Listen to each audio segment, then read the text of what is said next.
Bismillahirrahmanirrahim. Assalamualaikum warahmatullahi wabarakatuh.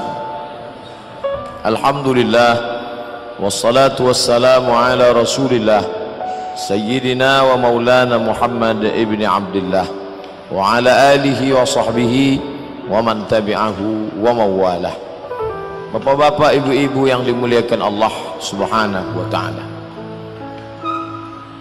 Allah punya beberapa janji dalam Al-Quran yang terkait dengan yang kita kaji malam ini, masalah takut di dalam hati manusia.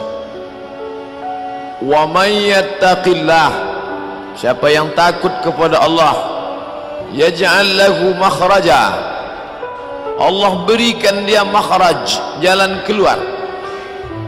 Yang dimaksud jalan keluar ini apa?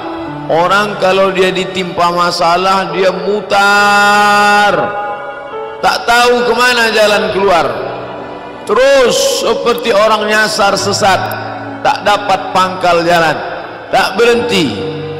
Dan yang tahu itu orang yang pernah mengalami masalah itu, depresi, stres, naik tekanan jantung, gula darah, macam-macam. Itu semua berawal dari masalah yang tak nampak jalan keluarnya. Allah berjanji, wa may yattaqillah, siapa yang takut kepada Allah, yaj'al lahu makhraja, maka Allah beri dia jalan keluar. Kalau tak nampak jalan keluar, pikiran terus berputar, mata tak mau tidur.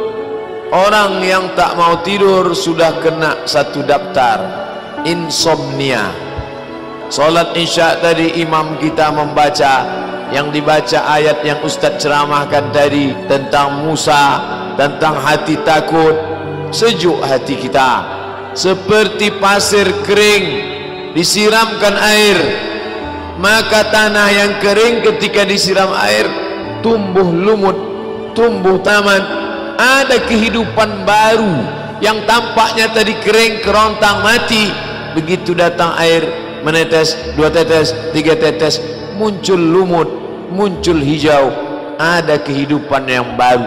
Begitulah hati kalau disirami dengan Al-Quran, disirami dengan salat sunat, disirami dengan zikir, maka dia akan mendatangkan kesejukan, ketenangan yang baru. Yang mendatangkan itu siapa? Walladzi anzala sakinata, dia yang menurunkan sakinah fi qulubil mu'minin, ke dalam hati orang yang beriman. Satu-satunya jalan melapangkan hati adalah kembali ke jalan Allah. Wa may yattaqillah, siapa yang takut kepada Allah, yaj'al lahu makhraja. Cukupkah hanya itu saja? Tidak. Wa yarzuquhu min haitsu la yahtasib, Allah beri dia rezeki dari jalan yang tidak disangka-sangka. Dari mana jalannya? Allah mau kasih. Ketika Maryam kehilangan ayahnya Imran, meninggal, lalu orang menyangka ini anak yatim tak akan makan, karena tukang kasih makan sudah lama mati. Yang ngasih makan ayah, sekarang yang ngasih makan, yang cari makan mati. Yang mencari makan mati. Orang menyangka dia akan susah, orang lupa ada yang memberi makan yang tak pernah mati. Yang mencari makan mati tak masalah, tapi yang memberi makan tak pernah mati, siapa dia? Ar-Razzaq, yang maha memberi rezeki. Subhanallah, Masya Allah. Kullama daqala alaiha Zakaria al-mihrab, setiap kali Zakaria masuk ke dalam mihrab, wajada indaha rizqa, banyak makanan-makanan, buah-buahan. Siapa yang ngantar ini? Ayahmu sudah meninggal, emakmu susah, siapa yang ngantar makanan? Apa jawab Maryam? Innallaha yarzuqu man yasha, kalau Allah mau memberi, maka dia beri siapa yang dia kehendaki, bi ghairi hisab, tanpa bisa diduga. Siapa ada menyangka. Allah berjanji, ini janji Allah. Maryam sudah mendapatkannya. Lalu kemudian itu pula yang terjadi pada Musa alaihi salam di tengah gurun pasir tandus kering. Kalau bapak ibu naik bis dari Kairo melewati gurun pasir dataran Sinai, sejauh mata memandang kering, fata morgana, nampak dari jauh macam kolam air. Begitu didekati rupanya pasir, nampak anak-anak onta lari kepanasan, nampaklah batang-batang korma yang kering berdebu. Tak ada makanan, tapi Allah berjanji, walaupun yang takut itu bukan Bani Israel, Bani Israel tak takut sama Allah, pemimpinnya takut, maka Allah tetap turunkan. Apa kata Allah? Wa dhallalna alaihimul ghamama, kami naungi mereka dengan ghamam, awan hitam, sehingga cahaya matahari tak tembus sampai ke bawah, panas di atas, sejuk di bawah. Wa anzalna alaihimul manna wassalwa, kami turunkan makanan manna dan salwa.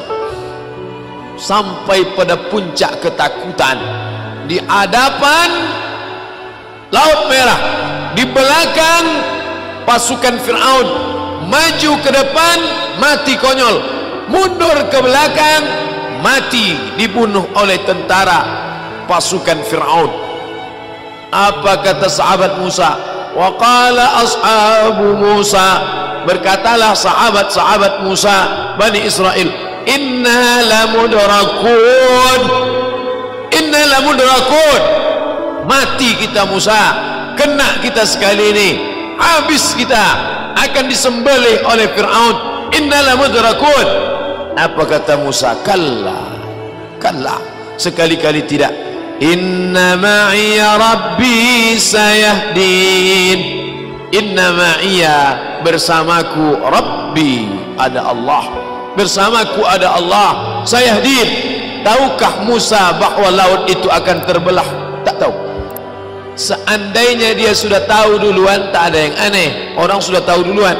Musa dengan penuh keyakinannya mengatakan, kalla, sekali-kali tidak. Inna ma'iya, bersamaku, Rabbi, Tuhan, sayahdin, dia akan menunjukkan jalan. Tengok saja.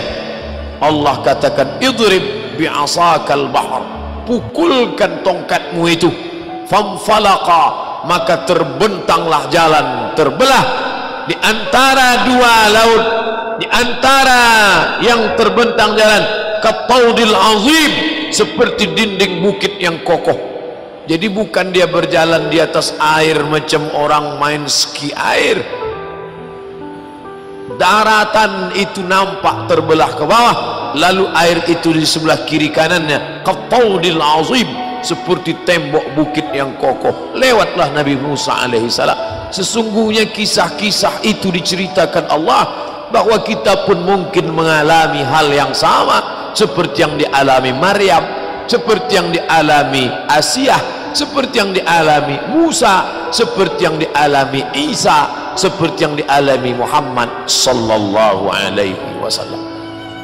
Makanya baca Quran, baca Quran, baca ayat-ayat ketika bercerita tentang, makanya Quran itu tidak disusun surat Musa semua, surat Isa semua, surat tentang Muhammad sallallahu alaihi wasallam semua. Tidak. Ketika kita baca Al-Baqarah, ketemu dengan cerita Musa, ketemu dengan cerita Bani Israel, ketemu dengan cerita Muhammad sallallahu alaihi wasallam.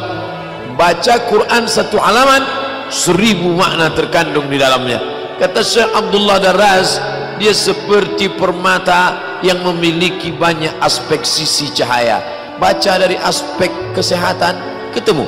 Baca dari aspek akidah, jumpa. Baca dari aspek akhlak, dapat. Baca dari aspek tazkiyatun nafs, pensucian jiwa, nampak. Bercalah dia berulang-ulang, bahwa sibuk mengkaji nun mati berjumpa dengan qaf, membahas tentang ikhfa gunnah bila gunnah qalqalah, bagus, tapi berhenti sibuk pada bunyi saja. Ada yang lebih utama daripada itu. Apa? Mudahan. Bagaimana Al-Quran menjadi hidayah. Ketika hati susah dibaca, datang ketenangan. Ketika dunia tampak sempit dibaca, datang kelapangan. Jangankan membacanya, jangankan membukanya, mendengarnya baik-baik. wa idza quri'al Qur'an, kalau Quran dibacakan, fastami'u lahu, dengar baik-baik, wa ansitu, diam, la'allakum turhamun, turunlah rahmat, turun ketenangan ke dalam hati.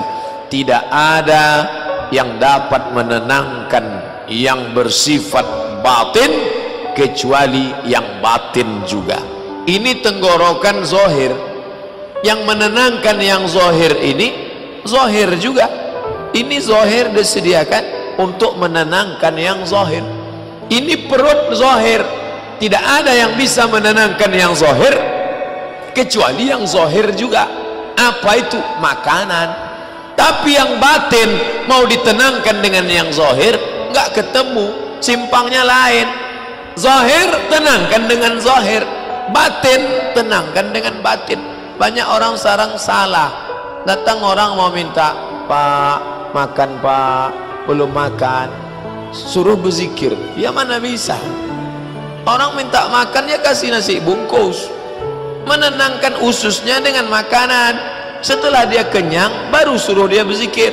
Udah kenyang, udah coba zikir, subhanallah subhanallah subhanallah. Gimana? Tenang? Tenang Pak. Tenangnya di mana? Di sini Pak. Yang batin tenangkan dengan yang batin. Sekarang orang stres, dibawa jalan-jalan ke Danau Maninjau, stres, galau, dibawa ke danau. Orang yang hatinya tenang nengok danau, subhanallah, ma khalaqta hadza batila, tidaklah yang kau ciptakan ini sia-sia. Dia sedang stres, dibawa nengok danau. Apa yang kau lihat? Rasanya aku mau terjun aja ke dalam. Tak bisa. Menenangkan yang batin itu, bawa dia ke masjid, suruh dia berzikir, bawa dia sholat. Setelah hatinya tenang, baru nampaknya luas ternyata dunia ini ya. Tadi pandanganku udah sejengkal aja udah rasanya. Banyak orang sekarang salah menyikapi yang zahir dengan yang batin. Bapak Ibu yang dimuliakan Allah Subhanahu wa taala, beruntungnya bapak-bapak yang punya anak-anak yang sudah menenangkan diri dari sejak muda belia. Bertuahnya pula anak-anak yang punya bapak ibu yang menenangkan dia dengan kalimah-kalimah tauhid, dengan tasbih, tahmid dan takbir, dengan membawa dia ke masjid, kembali kepada jalan Allah Subhanahu wa taala. Kalau makin banyak ngaji, hati makin tenang, lanjutkan. Kalau makin banyak baca Quran, hati tenang, teruskan. Kalau sudah belajar dengan guru, hati menjadi baik, teruskan. Tapi kalau hanya menjadi garang, menjadi makin brutal, menjadi orang yang melawan, maka kita sedang bersangka-sangka berbuat baik, padahal kita sedang dipermainkan setan. Wa yahsabuna annahum yuhsinuna sun'a, mereka menyangka sedang berbuat baik, padahal mereka sedang dipermainkan. Nauzubillah. Islam mendatangkan ketenangan batin.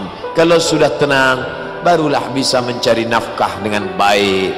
Keluar dari masjid, waktu masuk tadi ke dalam mau cari ketenangan, Allahumma aftah li abwaaba rahmatik, curahkan rahmatmu supaya hatiku tenang, curahkan rahmatmu supaya otakku tenang, curahkan rahmatmu supaya batinku tenang. Setelah dapat rahmat Allah, keluar ke masjid, Allahumma aftah li abwaaba fadlik, bukakan pintu rezeki.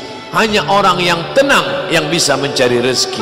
Kalau hatinya tak tenang, duduk dia di ruko, duduk di toko, orang ngasih 50.000, baliknya 250.000, rugi. Orang nyerahkan cincin besi, dibalikkannya cincin emas, rugi. Orang ini untuk pupuk, disiramkannya racun, rondap disiramkannya ke tanaman, habis. Kenapa? Hati tak tenang. Tenangkan dulu di rumah Allah, baru kau pulang ke rumahmu. Sekarang orang terbalik, mencari ketenangan di rumahnya sendiri. Dia tak jumpa ketenangan itu, ada di dalam Baitullah. Oleh sebab itu Bapak Ibu, tengoklah kita di masjid ini. Berapa lama sudah kita datang ke masjid ini? masjid ni tak siap-siap, tapi hati kita tenang. Itu menunjukkan ketenangan ada di kita kan Allah. Masuk kita ke hotel mewah, megah, cantik, rapi, tapi hati kita tak tenang. Tengok sini rok pendek, tengok sana baju pendek, hati kita tak tenang, kacau, galau. Bapaknya tenang, ibu pula tak tenang. Maka kembali ke jalan Allah Subhanahu wa ta'ala. Itulah kaji kita malam ini. Apa kesimpulannya? Bapak ibu simpulkanlah sendiri. Kalau tenang bisa menyimpulkan insyaAllah. Kalau tak tenang, tak dapat kesimpulan, berarti belum tenang. Terima kasih atas segala perhatian. Mohon maaf atas segala kesilapan. Ada hal yang ingin ditanyakan, baik langsung maupun tak langsung, saya akan bahas dalam tanya jawab. Terima kasih. Wassalamualaikum warahmatullahi wabarakatuh.